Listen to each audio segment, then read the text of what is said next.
How are you coming on those bricks, bud?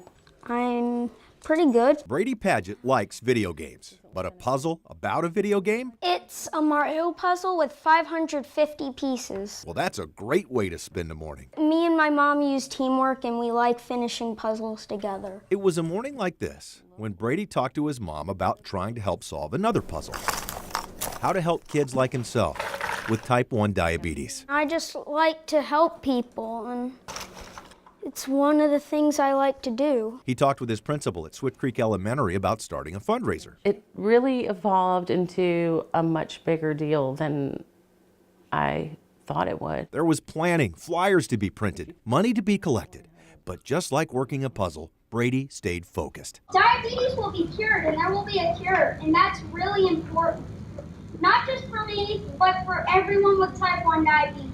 With help from classmates and teachers, he raised over $700, and he has a copy of the check on his bedroom wall. It was mind-blowing. I was so surprised. He was able to juggle all of those pieces. And I think that he's just used to having to manage a lot, because of the diabetes. So next, Brady showed us how he manages his blood sugar through testing his own blood and plugging information into his ever-present insulin pump. it can really be like a pain. But you seem like you're handling it well. I am. We currently are. The money raised might help researchers find the right piece in solving the type 1 diabetes puzzle. Do you think that fits? I think it does. Yeah, that's a good fit. Building better minds. Rob Cardwell, CBS 6 News. My name is Brett Hampton, and I'm 19 years old. But everybody at Manchester High School calls him the Voice. Number 31, Brett the Voice Hampton. Whether it's in the middle of a big game Rock, rock, rock, plant rock. or in the middle of class, Wasting away again in Margaritaville. Brett is always singing. Rap to hip hop, R&B. He loves country, classic rock. One day he came in singing opera. My favorite kind of music is soul. Comes in every morning, just so positive and brings light to everybody. That going down the hall, loves to give his fist bumps and high fives. Brett assigns everyone a song, like a nickname, when they meet. And I was hoping for Brick House, but I got, these boots are made for walking. My song, because I'm a news guy, I heard it through the grapevine. Oh, I'm gonna lose my mind. Please rise. and before this final game of the season, who else would sing the national anthem? Oh, say, can't you see by the dawn's early light? You can just hear a pin drop when he sings, and that just touches my heart. At the twilight. I love that part. Brett's dad loves how other students are so accepting of his son. I think it speaks volumes to the inclusion that goes on within the schools and within the community itself. With students and teachers cheering Brett and other members of the special education program on.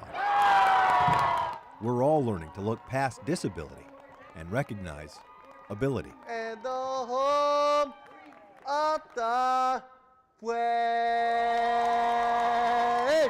Thank you!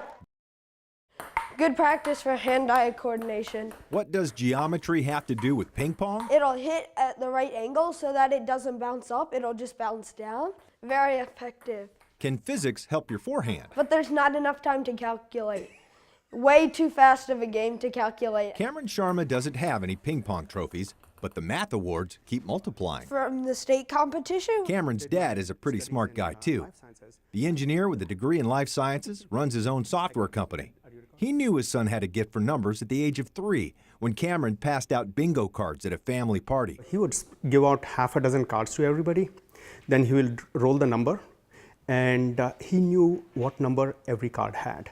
So he would tell you, you have that number on your card. Winning math competitions came easy as pie. 3.14159. He's memorized it to the 100th digit. 793. Recently, Cameron thought it would be fun to invent a math model for predicting which vaccine would be the most effective for the upcoming flu season. As we saw this year, so many people were getting the flu, even though we have a vaccine.